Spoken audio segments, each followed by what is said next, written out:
It might be hard to tell from a camera's point of view, but it's like pink outside. Because the clouds are pink. Whoa. Man, that's a cool shot right there. That's awesome. It's like pink outside.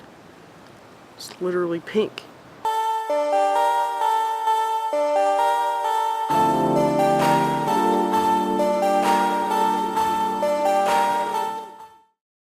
This here is the Lew's Laser MG. Is it really worth the price you're paying?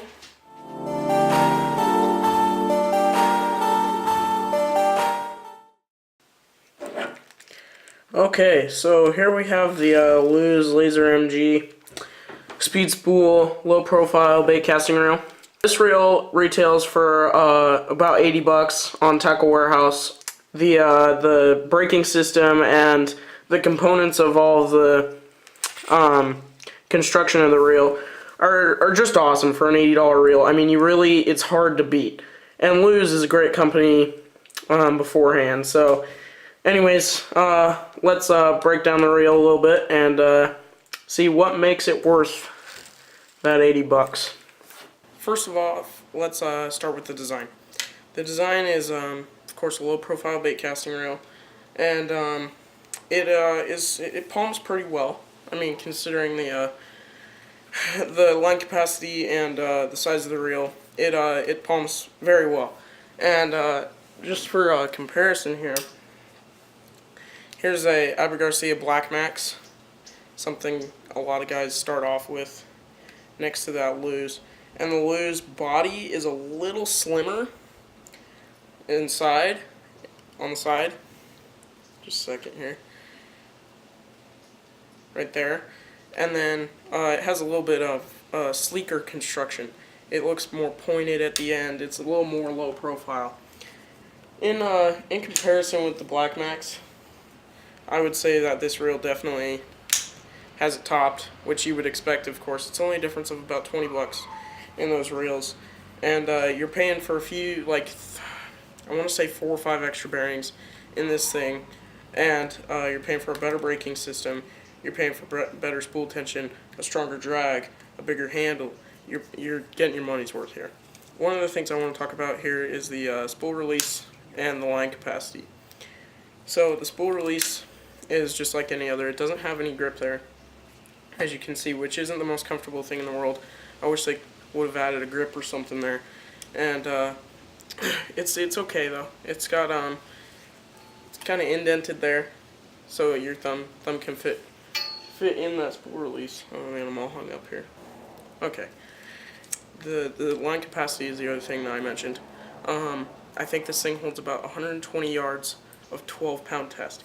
So that's pretty good line capacity, because I have 50-pound braid on this with a 12-pound mono backing, and I can fit a lot of line on that, and I still have some room there because I got cut off last time I went fishing, and there's still enough line on there to keep. I probably have 120, 30 lines on here, or 120, 130 yards of line on here, which is more than enough. Along with the spool is the line guide. It's circular, so it's nothing special. It's just like any other you would think of, but it does run pretty smooth on the little tracks there. Along with the line guide, the way the spool runs is pretty smooth. It's very nice for an $80 reel. It's extremely smooth, casts pretty well, and the retrieve looking at the spool is nice, but in general terms, the retrieve is pretty rough. I've noticed a lot of vibration and almost like a tension feeling when you're reeling it in, and you can almost feel you feel like you can hear the gears grinding as you crank it, which isn't really a good thing, I would say. So overall, the castability is great with this reel. I've thrown weightless Senkos on this thing to half-ounce jigs to swim baits. It'll throw a lot of stuff. It's pretty heavy duty considering the circumstances. And along with that, the sleeker design really helps with that. It's comfortable to cast. It's really fun to cast. So considering everything, it has a great castability, especially for an $80 reel. Lew's really hit the, what's that saying? Hit the nail on the head. That's it. You pair this up on just an all around good, um, you know, medium heavy, medium rod. This thing's gonna get the job done. This is really just a great setup. Just as a side note, I have this paired up on a Quantum Accurist. Recently, after I bought the rod, I heard that Quantum makes, pretty crappy stuff, which I know their reels have bad reviews, except for like the smokes. I know the cheaper ones aren't that great, but this is IM8 high strain modulus graphite rod. It's a 6.6 medium, and it's done pretty well for the budget. I think this is like a $140 combo, something like that. So it's really cheap, and it's really nice. So I would throw everything, depending on the type of line I got there, from crankbaits to jigs to flipping and pitching craws and creature baits. Pretty much everything. This will throw anything you want. So this is a great all-around setup. And, granted there is better setups that you could get for under $200 out there, but this one definitely does the job. So a few last things I want to mention are the spool tension, the drag, and the braking system. So we'll start off with the braking system.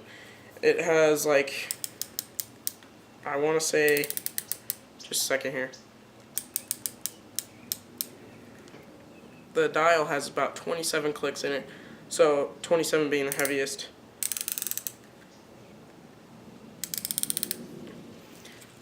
And 0, of course, being the freest amount of spool. I usually set mine to, flipping and pitching, I'll set it lower, like a 2 or 3. And if I'm chucking a light bait, I'll set it anywhere between halfway and 3/4, depending on how light the bait is. For a weightless Senko, for example, I'd probably go about halfway, about right there on the dial. But for doing something like I got tied on right now, just I think this is like a 1/2 ounce jig. It's all beat up. It's a $1 jig. I just bought it for casting around, and I got some red on there just in case I did use it. Kind of looks like a dying shad or whatever, but it does very well with the braking system low, which you would think the opposite, but the brakes on there, it's got that MCS system, that magnetic control system on it. It does really good, and I haven't tried centrifugal brakes yet, but for Christmas, I'm hoping to get a Shimano Scorpion or a Curado, something like that, I think is what I asked for. And those have centrifugal brakes on them, so I'll have the chance to try those out. But as far as my bass fishing arsenal now goes, I love magnetic brakes. They've treated me very well. And as far as the star drag goes, it does not click. Same with that spool tension there. This thing has 10 pounds of max drag, which is okay. It's not the best. And that's okay for this system. It's, an $80 reel. You can't really expect much more, even though Lew's makes some really quality stuff for the price. For this Laser MG, 10 pounds of max drag is all you really need. I wouldn't probably go frogging with this reel because of the strength of this reel, I guess is the word I'm looking for. It's strong. It'll do pretty much anything you need it to, but 10 pounds of max drag isn't the best. But on the other hand, I can't expect more. For an $80 reel, it does great. So point is, this 10-pound max drag system gets the job done. And I believe that 10-pound max drag system is also in the Speed Spool LFS $99 reel that Lew's makes. So yeah, the drag system is weak in a way, but it still does its job, and it gets what you need done for bass fishing in general. One of the last things I want to mention is the spool tension. It does not click, as you can see. Just rotates, which is okay. I would like the clicks on there. It helps you kind of keep track of where you are as far as what bait you're throwing and when to put the spool tension on what setting. But the spool tension is pretty sensitive. Sometimes it'll go off when you don't want it to, or put extra force on when you don't want it to, which can definitely affect your castability. Like just now, I set it lower. I can only cast probably 10 feet with it almost all the way down. So it does affect your castability for sure. But overall, it's, again, an $80 reel. So I can't expect much more for that spool tension. So for this reel, for this price point, it is great, along with that star drag. A couple last things I want to mention are the gear ratios. This comes in at 6:4 to 1 and 7:1 to 1, I believe. And it is an 8 bearing system, which is pretty darn smooth for $80. It casts great, casts smooth, feels like butter. You know, especially when there's no line on it, you're just free spooling. It'll run for a long time. So overall, this reel is great, and I would definitely go give Lew's a look, whether it be this reel or any others. They make some great reels, so definitely check this out. Definitely give Lew's reels a look, as well as Abu Garcia. They make some great beginning entry-level reels. If you guys are on a budget looking for an entry-level reel, definitely check those two companies out. Honestly, I'll tell you what, go with Lew's. They really, truly do make the better reel. Again, that's just an opinion, but that is my opinion. I will leave the links for all of these things in the description, except for the jig. This is just generic, so I probably won't leave that in the description. But anyways, I'll give you a link to this reel, this rod, where to buy them. So yeah, definitely go give this setup a look if you're on the market for a budget bait casting setup that you need to do work for you. So as always, thank you guys so much for watching, and we'll see you next time on another episode of Battle Born Bass.